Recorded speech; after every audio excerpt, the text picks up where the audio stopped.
Populist Pulse podcast. I am your host, Dino, and I am joined by my co-host, Corpse. What up?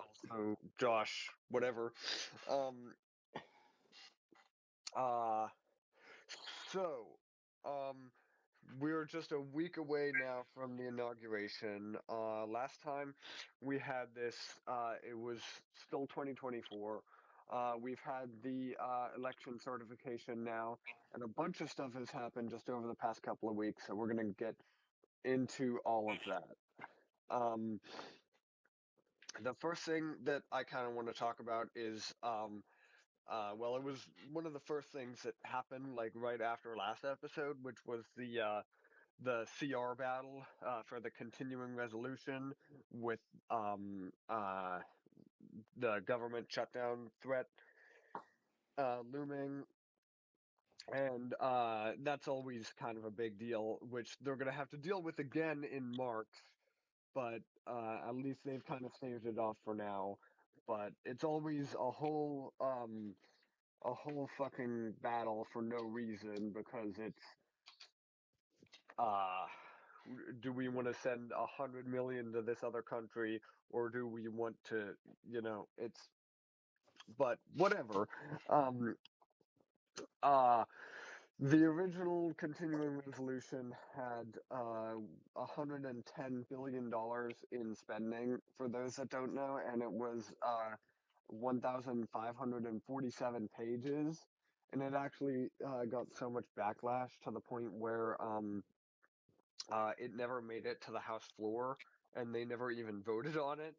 Um, so that was when Elon Musk and like Doge got involved, like Department of Government Efficiency, but also Trump. Trump was like very instrumental in the whole thing. Um, uh, but basically, Trump and Elon got involved, and they demanded that the bill be cut. But what Trump wanted was he wanted to suspend the debt ceiling entirely so that he could get through like his tax cuts and stuff. Um, uh, and they voted on that, but it did not pass. Uh, so then they came up with another bill, which was cut down to 116 pages, which Department of Government Efficiency kind of takes credit for. Um, and it didn't suspend the debt ceiling, so that's why I say they're going to have to deal with it again in March because they're going to have another government shutdown if they don't. But it's at least like kind of a band-aid for now, and it's much smaller than what they had at first. I don't know what the spending was cut down to in the end, but it was at least like, because I think a couple of the other things they were going to include in it got cut into like separate bills. Like, do you remember when they were trying to say that Republicans don't want to cure cancer because they had a cancer cure thing in the original bill? Yeah, they always do that. That's the thing. They always put all this pork in like a bill that has like necessary programs like that, and then when Republicans vote against it, then they're accused of wanting to end like cancer funding. But stuff like that needs to be voted on separately anyway. It's kind of stupid. Like, I get the idea of throwing everything together into one big omnibus so that you just get it all done, but that leads to so many other problems. And I think at this point, it makes more sense to vote on everything separately. As painfully long and grueling as that'll be, like the disaster funding and the agriculture stuff and things like that, that should all be voted on in like individual separate bills, which was a plan they were thinking about during the whole CR battle, but that never worked out either. Um, but in the end, yeah, they did pass it despite Chip Roy and a couple of other like hardcore, like hardliner Republicans just voting against it. And I think me and you were talking about this. Is the problem with like House Freedom Caucus is like most of them are good, but they just vote against everything. Like Oh yeah, it's not. What the problem is that at times the House Freedom Caucus is like the best of the majority, and then other times when we have such a slim majority, um, two they're seats. a big pain because we have like I think either a 1 or 2 seat advantage, like a majority right now. Well, And we have a one seat majority because Gates resigned, but once that special election happens, we'll have a two-seat majority. yeah, it's just that it's like very unstable because when we have such a slim majority, we can only afford to lose a couple votes, and these hardliners, I think they have like the right idea in their heart, but it's also very non-pragmatic, and nothing gets done. Yeah, that's kind of the problem. Um, uh, yeah. It, it's like they're some of the best, most of them anyway. But you can't just not vote on anything. You can't just vote against literally everything. Um, and of course, Chip Roy is just an ass, and he's not MAGA, and he is not on our side. And yeah, because I mean, Chip Roy is the same dude that said it would be America first for Mike Pence to throw the election away. He's the same one that basically said "fuck you" to all of MAGA when they kicked out Kevin McCarthy. And I think he just cares more about his own personal gain than actually getting anything done, because he'll just vote against literally everything. I'm a Um, little more I like to see the good in everything. So I think I'm a little bit more forgiving, but I also understand that Chip Roy has been a big pain in the ass. So whatever happened, I'm not gonna really go out and say that he should be primaried because there's like a lot of other Republicans who I think are more sure. deserving of that title.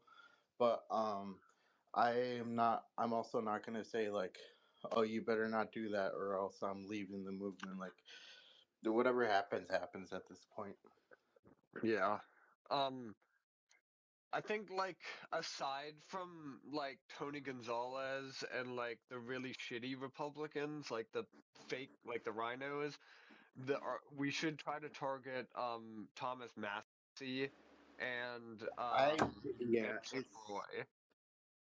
I yeah, it's I don't know about like you We can shouldn't make it try a with priority, you obviously. you can try with Thomas Massey, but I don't know. Like I I just would prefer to have somebody that is strong on the border and less of a libertarian than somebody who's a complete loser Lulbert like him and votes against every bill that we have, you know? Even if it means like sacrificing like the Israel issue, because he's good on that, but he sucks on everything else. Like he's good on foreign policy stuff, but he's just shit on every other issue, and that's just kind of the way libertarians are. I yeah, don't know it's why that is.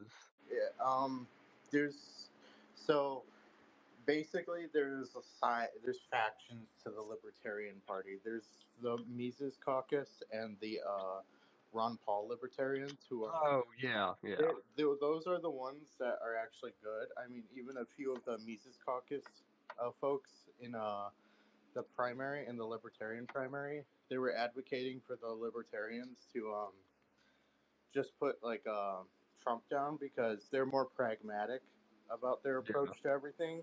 It's those fucking hardliners like the side that Massey and Chase Oliver represent, that Ugh. are like the insufferable ones. So Yeah.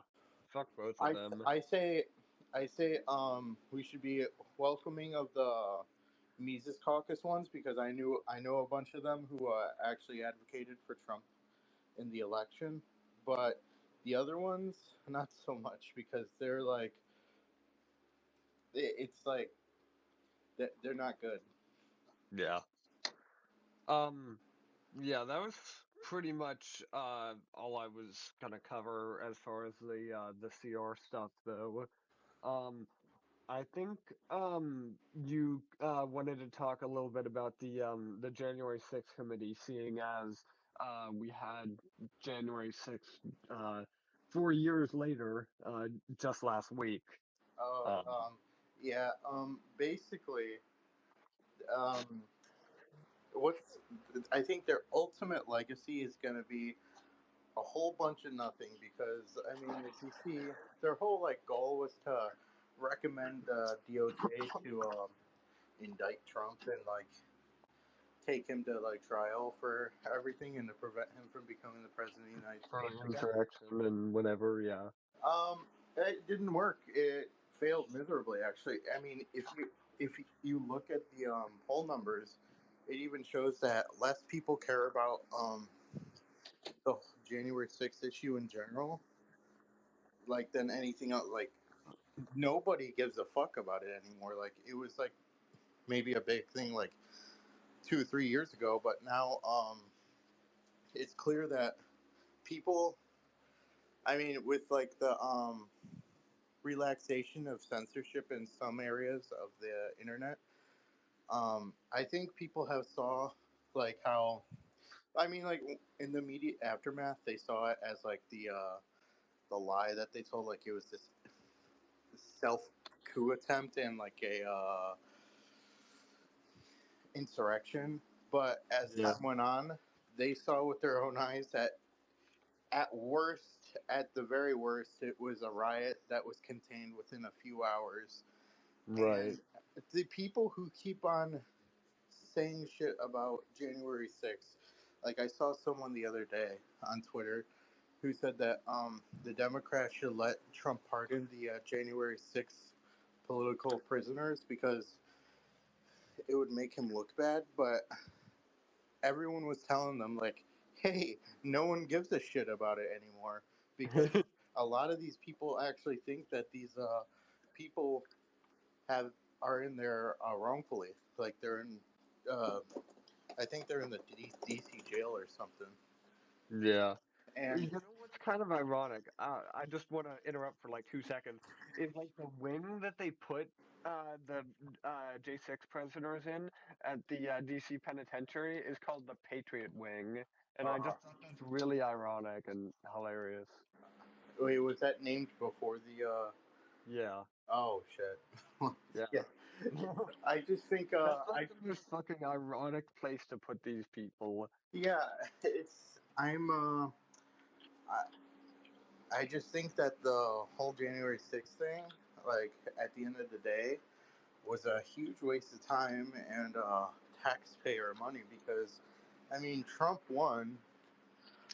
People don't care about January 6th anymore, and the people who are on there, like especially the two Republicans who are on there, are more irrelevant than they have ever been. Like Liz Cheney and Adam Kinzinger try to Yeah, they try to stay relevant, and I see all Liz Cheney does is respond to Trump saying, "Oh, we won't forget about January 6th and whatever," and it's like, what the fuck are you doing? Like, you lost re-election by a landslide, and then you campaigned with Kamala Harris, and it made people less enthusiastic to support Kamala Harris. So it's like, what the fuck?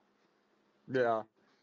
Did did Adam Kinzinger get redistricted out, or did he get Well, primaried, or what happened? what happened? Okay, so because I was in Illinois, I'm in Illinois where he used to represent. What Yeah. happened is that the Illinois Democrats, they did a gerrymander, like a really bad one, like one of the worst in the country, And what happened is that they ended up redistricting him into like a very likely Democrat district. And instead of like, because he was facing two things: one, primary challenge, and then two, even if he won, he wouldn't have won the general election, even if he counted on like the um, votes of like Democrats who love him now. So Yeah. he said that he retired because of like threats and whatever. Well, it's obvious that he retired because he was either going to get primaried or lose the general election. That's what happened. Yeah. Because I never really knew what happened with him. I know that he used to chair the committee and then he just kind of disappeared and like he's pretending to be relevant now, but like, Yeah, yeah. he's in Texas now, and he was like mulling a primary run against Ted Cruz, and a primary run against Donald Trump. But obviously, that never came to be. Yeah. I think it would be funny if I think it would be funny if he tried to primary Greg Abbott. I think that'd be really fucking funny because I wouldn't he put it would past get him. like he would get like 2% of the vote probably. Not even that. It'd be less than 0.5% probably. Yeah. Um. So yeah, was that pretty much everything you wanted to say about the committee and stuff? Yeah. All right. Oh yeah. So we had January 6th and the certification of the election, but before that, there was like the electors that actually submitted their ballot, and then they go to DC to be certified on January 6th. Um, in 2016, it was interesting because there were 10 faithless electors, and for those of you that like aren't really familiar with how the electoral college system works, that they're not really bound to vote for the they can basically cast their ballot for whoever they Okay. want. Can I interject real quick? Yeah, Certain states have certain rules. Like, yeah, that's what I was gonna say. yeah, in one state you can submit it and it will be counted. But in I think like there was actually a bunch more faithless electors in 2016 against Hillary Clinton, but they Yeah. were replaced with electors who were bound for her. So she would have lost more if we still went by that. If they Mhm. listened to that. So it's not like, and not every state is the same in that regard. Right, yeah, that's what I was gonna say. Is there's no like federal law though saying there's no like blanket federal thing bounding them to vote for a certain candidate. It just varies state to state. So Yeah. there were 10 faithless electors in 2016 that voted for different various candidates. Um, and there were going to be faithless electors in 2020, but that didn't work out.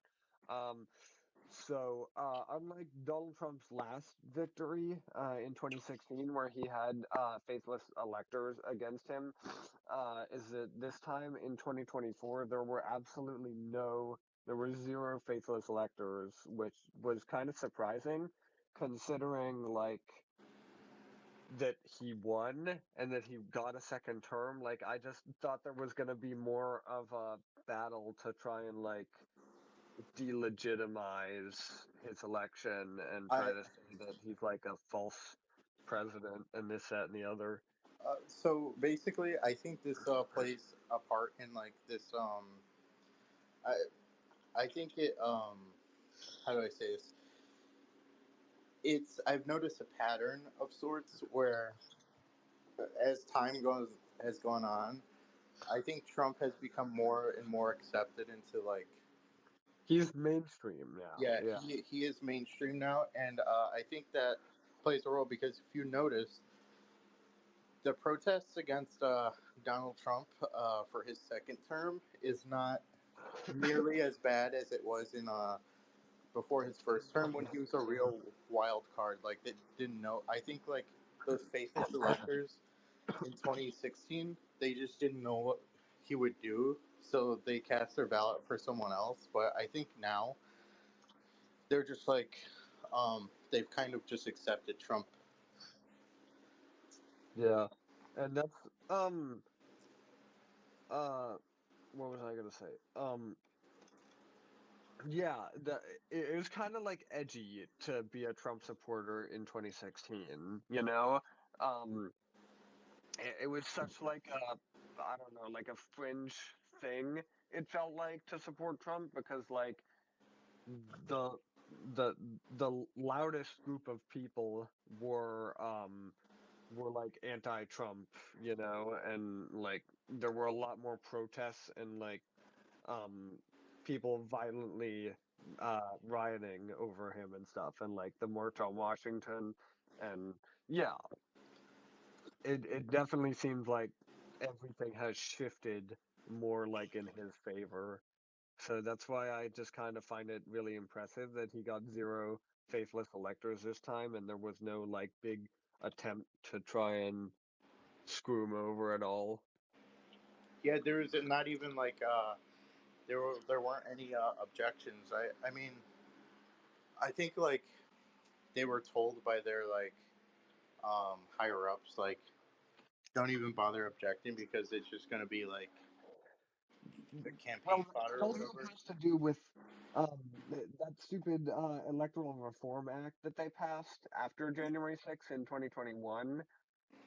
Is that they need a fifth of either chamber of either the House or the Senate to object in order to like have an objection. And they also said that the vice president can't cast aside unlawful electoral ballots anymore, uh, which is what Trump wanted Pence to do. So they pretty much had no path to do to accomplish anything. Like even if they tried, they wouldn't have been able to pull it off. I But mean, even in like that, 2016, it was like all theater because I mean, they objected to the counting of Alabama and Wyoming's electors in 2016, which you know how red those states are. yeah. So it was pointless, and the it got over with in like I think like 20-30 minutes, which was kind of funny because Kamala Harris had to certify her own defeat, which you could tell on her face that she was not very happy about that. I think the last time that that happened was in 1960 when Richard Nixon certified his loss to Uh, no, the last time was Al Gore. okay. Oh yeah, Al Gore was a VP. That's right. Yeah, Yeah. yeah, he's so forgettable that you forgot about him. Yeah. Um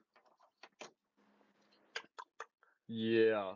So that's pretty much like the whole faithless electors thing.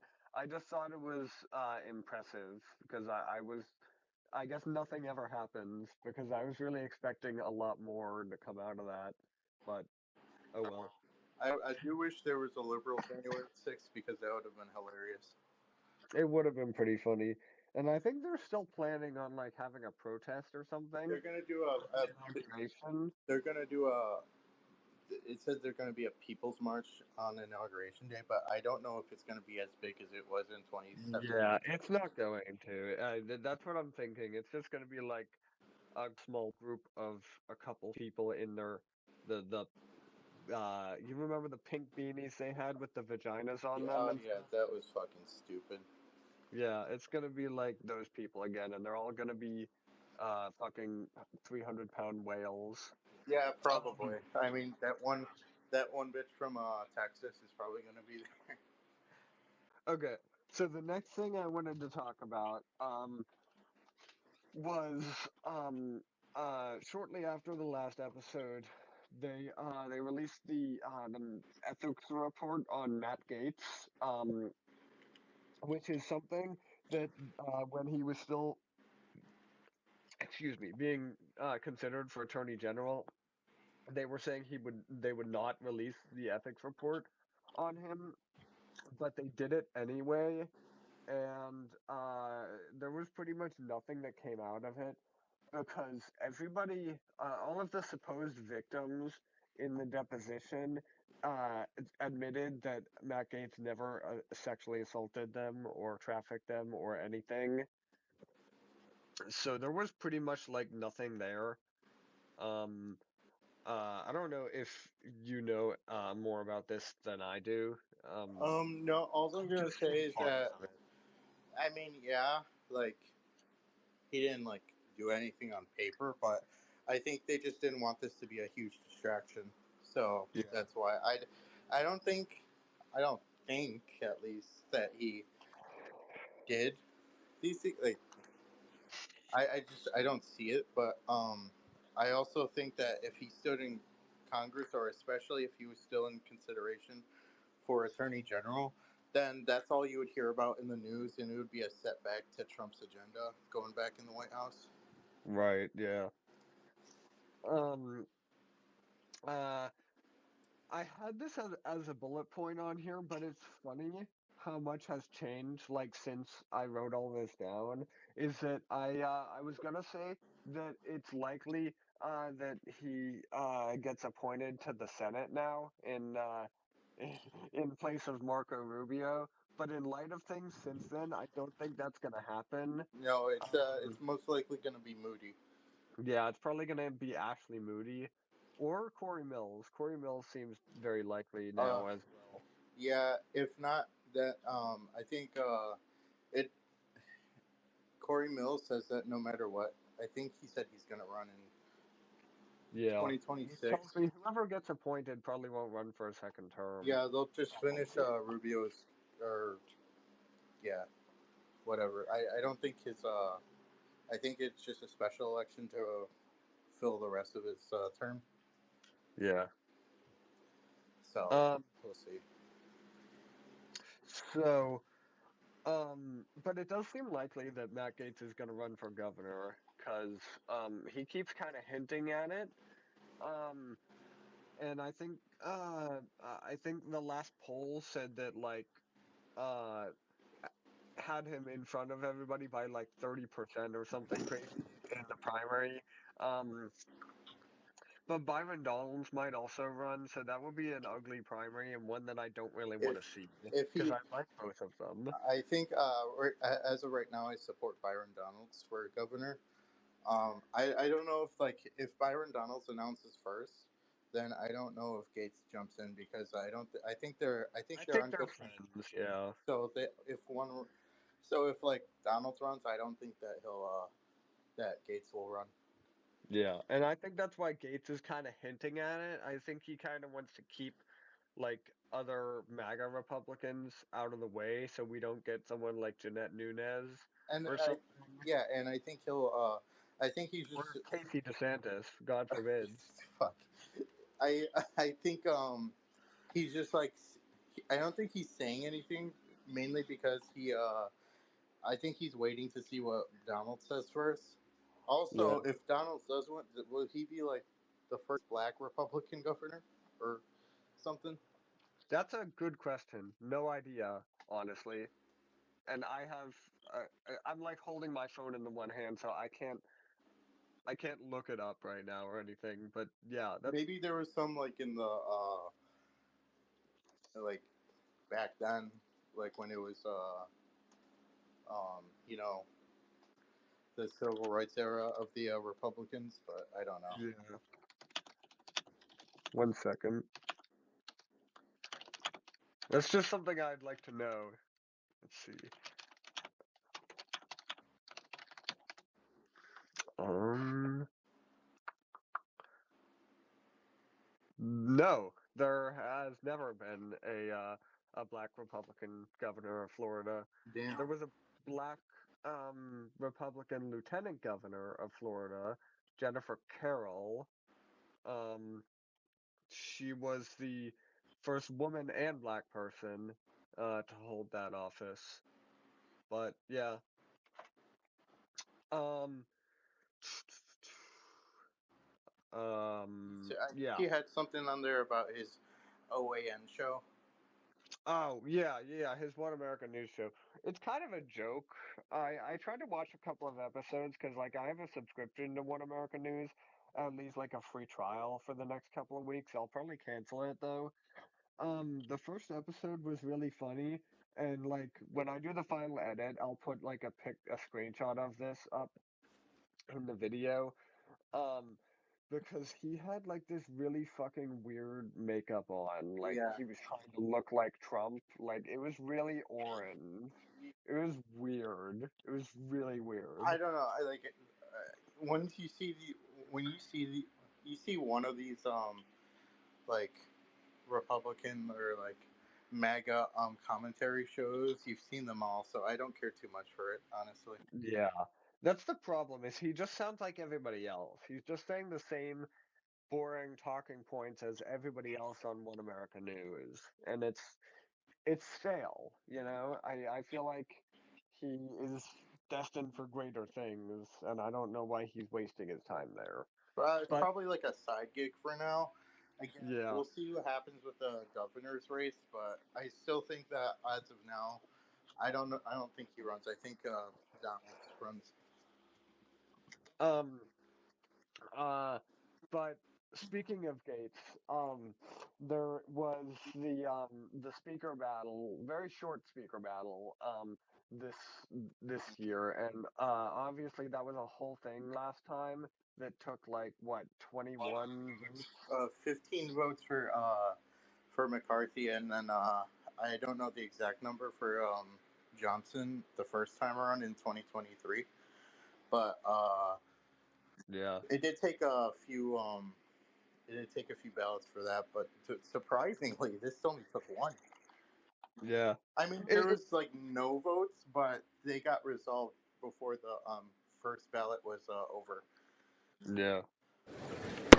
Well, it was like a long pause. They finished counting House will the be in order. votes, and then Johnson and Ralph Norman and Keith Self, they Mr. Norman keep them locked Johnson. up behind a door for like 20 minutes, and then they came back and switched their votes. I gotta say though, the people who objected, like only Massey, I really saw coming. Mr. Self is Self recorded and as Norman, Donalds. I really didn't expect. Not even like Roy Mr. or Self any other Johnson. Freedom Caucus members. Well, they just objected by not voting, and then they changed their vote. Then they like, because you know how at the end they're like, if you missed your vote the first time, you can say it now. Yeah, They all voted Johnson at the end, so that was like their protest. Was like they all stayed silent at first. that was kind of a shitty protest because I mean there were so many people on Con and Lib ET that were saying like, "Oh, this is gonna like be another like clown show," and they were talking about how like Trump wouldn't even be able to be sworn in, that we'd have President fucking Grassley. that Uh, that would have been an interesting timeline. that I'd would really have like been to. hilarious. I mean, I like Grassley, but he's old and he's like I can't imagine him as president. I like his tweets when he just like tweets out a bunch of random letters and Oh, numbers or that's whatever. that's what we call I don't even know if he's a boomer. I think he's like part of the silent generation. I that's how a bunch of old like one of my grandparents texted like that like texting like it's like the fucking 1990s on AOL. Yeah. So I don't. Um, So yeah, at least you know he writes his own tweets. I mean, you think Joe Biden writes his own tweets? good point. But yeah, did yeah, I think you wanted to talk about the speaker battle in general though. All right. Let's see. After the CR fight, um, Thomas Massey came out against Johnson. I mean, we kind of talked about this. We kind of covered all of this, but I wasn't sure if there was something else you wanted to add though. I mean, like, it's fucking Thomas Massey. What else do you expect? He never votes Yeah. for anything. Like, I think the thing is that I think I read somewhere that he was like the deciding one of the deciding votes on some of Biden's budgets to like send money over to Ukraine and all that. Mm-hmm. So it is kind of funny that he he on paper you like with his stances you think like he stands for something, but half the time I don't know what he stands for. Right, yeah. He's like Just anti everything. yeah, and like the other day he tweeted out like I support President Trump and his agenda, and it's like what? You don't really though. Like you just hate everything, dude. Like it's kind of a grift at this point. You're just trying to get I attention. will say this though. I will say this. He is um marginally better than that fucking Justin Amash from Michigan. If Oh you yeah, yeah, that if fucker. if you remember him, he was like the only Republican to vote for the first impeachment, which is like Yeah. probably like, I mean, I didn't agree with the second impeachment, but at least he could make the grounds like, you know, at the time we had limited information and all that. But with Right. the first impeachment, that was so obviously a partisan political witch hunt, and he voted for that impeachment anyway. So it's like, what the fuck? Yeah. He ran for Senate in the end, right? He ran for Senate. Yeah, I think like How much honestly, of the vote did he get? he got blown out by Mike Rogers. I mean, a bunch Yeah. of the lulberts on Twitter were very upset about it, even though I think he probably would have done a little worse against Slotkin, because Yeah, mainly because definitely. I don't think he would have gotten the Trump endorsement because Trump he voted for the fucking first impeachment. Right. So that's not even like yeah. Justin Amash got 15.6% of the vote. Mike Rogers won every single county in the entire state. That's really I funny to wonder me. how it would have looked like if Meyer stood in. If him, Speaking of which, I don't know what happened to Meyer. I mean, maybe he saw like oh, how the Peter Meyer, I know yeah, I think I like maybe he saw the vibe shift was changing because recently he's only said things in support of Donald Trump. So, I think he would have been good if he just didn't vote for that fucking impeachment. yeah. The guy that primaried him out turned out to be a real fucking disappointment too. I mean, That, like Meyer, like obviously, I don't appreciate the impeachment votes, but I don't know. He came out like he came out more in support of Trump and his agenda recently than an elected representative in Thomas Massey. yeah. Who was the guy that the black dude that ended up primarying Peter Meyer in 2022? Um, his name's on the tip of my tongue. Let me look it up. Can't remember. But he's like a complete fucking disappointment, and it's very, very sad. Because John I was like, John huh? Gibbs. John Gibbs. Yeah. John Gibbs. Yeah, he hasn't really done much, to my knowledge. He's he was administrator of Ottawa County, Michigan, Hmm. until February 29th, 2024. Um, that's it. And it says that he was fired by the county board, citing gross misconduct. Um, yeah. So that was the, ah, my mouse just died, so like I can't even scroll back up. But that was everything that I had for that Okay, topic. and Uh, here's the final topic. It says the H1B debate. right, yeah. Okay, so we all know about a little guy named Elon Musk. He gave us a lot of money during the election. Now he thinks that he's some tough He shit. fucking runs the Yeah, GOP or he something. thinks like I hate those fucking liberal memes about like President Musk and everything. But the motherfucker probably thinks he is like vice president or something because he's been trying to set GOP policy. He's been trying to kick out. He's saying that he's trying to like find a way to kick Nigel Farage out of his own party in the UK. Which fuck you especially for that. I think Nigel Farage has been like one of the best Well, there was something I recently I know that that, but in general, I think he has been a very good like speaker. I mean, yeah, he's also been supportive of like Donald Trump like the whole way through, which you can't yeah, say about any other British politician really. right. And he got into like a spat with a bunch of people on Twitter about how we need the best and the brightest, and we need to ship them from overseas. And it's like we need to put American workers first. I don't care Right. about like these fucking Indians like importing them over, and then like they end up voting Democrat anyway. Like these people, we don't. We need to put America first. It's not like situational. Like Yeah. we always need to put them first. And I just got to say that I've really soured on Elon Musk. I never like fully trusted him.